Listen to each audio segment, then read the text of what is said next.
You know that feeling when you're on top of the world with someone and then the rug gets pulled out from under you and you're on the floor wondering what the hell just happened? That's toxic love. As good as it is, it's also that bad. In this video, I'm going to share with you why that happens, why we get stuck, and how seeing some of the dynamics clearly is your first step toward freedom. And I'm going to begin with some of the surface level dynamics that are easier to see, and then I'll go deeper. The first dynamic is we externalize the problem in a toxic relationship. The other person is the problem, and no doubt, logically, that is true. Maybe they abuse substances and get nasty with you. Maybe they cheat, lie, steal, they betrayed you. Maybe they're verbally, emotionally, or physically abusive. That is a problem. But we get stuck in that we expect the problem to also be the solution. And we wait and we hope and we pray that one day they're going to wake up and they're going to be cool and they're going to do what we want them to do, and they're not going to do what hurts us. So then we can have a beautiful relationship.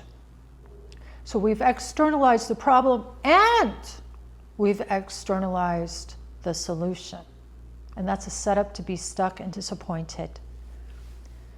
The second dynamic shows you a little bit of your power here, because you have 50% the other partner, 50% you, come together, it's 100%.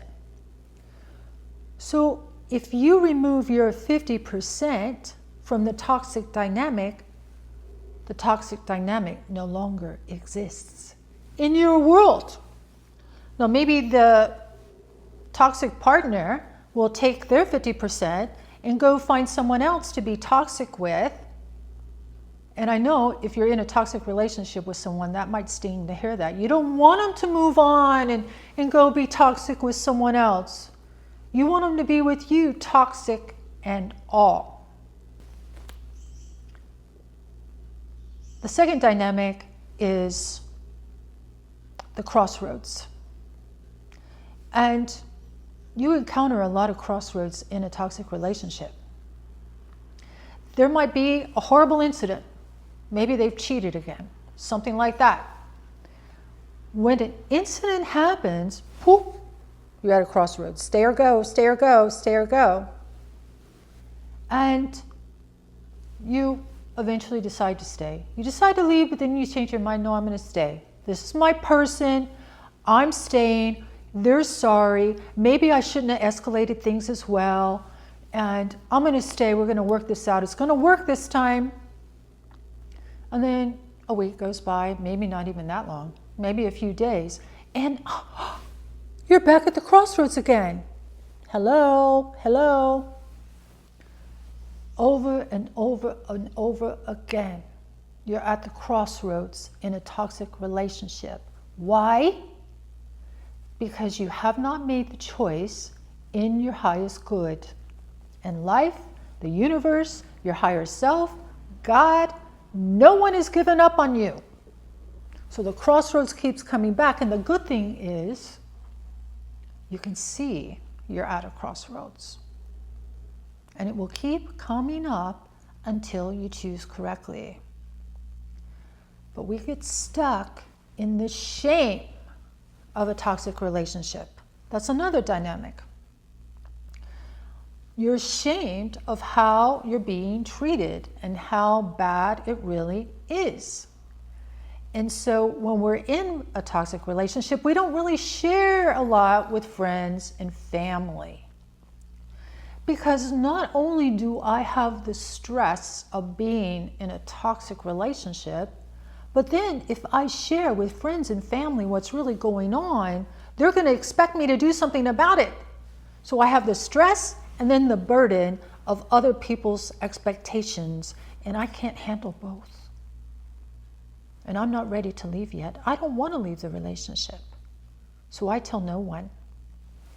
And so people in a toxic relationship tend to feel very alone in it. It's a painful place to be. but it's all about you. And the biggest dynamic that keeps the whole thing going over and over again like a hell loop is what I call the hook and the eye. You know those little locks you see sometimes on doors? You know, they're kind of flimsy. Anyone can just knock them over.